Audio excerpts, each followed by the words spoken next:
योगेश्वर दास जी वृंदावन से जी का प्रश्न है महाराज जी। महाराज जी आप कह रहे हैं कि गीता जी में भगवान बहुत जगहों पर कहते हैं कि मैं ही सब कुछ हूँ, सूर्य का तेज मैं हूँ, चंद्रमा की प्रभा मैं हूँ, नारियों का मातृत्व भाव, पुरुषों का पुरुषत्व भाव, तेजस्वियों का तेज, वैश्वानर के रूप में भोजन पचाता हूँ। लेकिन महाराज जी 18वें अध्याय में भगवान श्री कृष्ण कहते हैं ईश्वर सर्वभूतानाम, और उसके आगे ही कहते हैं तवेव शरणम।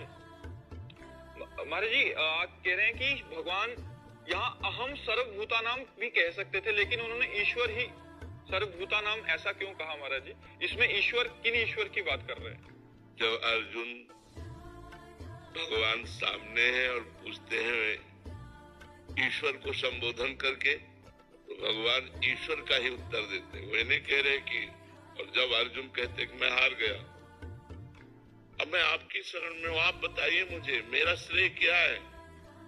तब कहते मन मना भव मद भक्तो माध्याजी माप नमस्कार, मेरे को नमस्कार कर, मेरे को प्रणाम कर, मेरी पूजा कर, मेरे मन वाला हो जा। फिर ईश्वर को नहीं कहा। समझ रहे हो कि बात नहीं समझ रहे? जब अर्जुन ईश्वर की बात करते हैं तो भगवान ईश्वर शब्द का प्रयोग कर देते हैं, और जब कहते मैं हार गया, ये सांख्य योग, कर्म योग, कभी ये योग कभी योग, हमें एक वो बता दो जिससे हमारा परम कल्याण हो। बोले सर्वधर्मान परित्यज्य मामेकम, मेरी शरण में आ जा। तो प्रश्नकर्ता के अनुसार उत्तर दिया जाता है। प्रवीण प्रवक्ता वही होता है जो प्रश्नकर्ता के अनुसार उत्तर दे।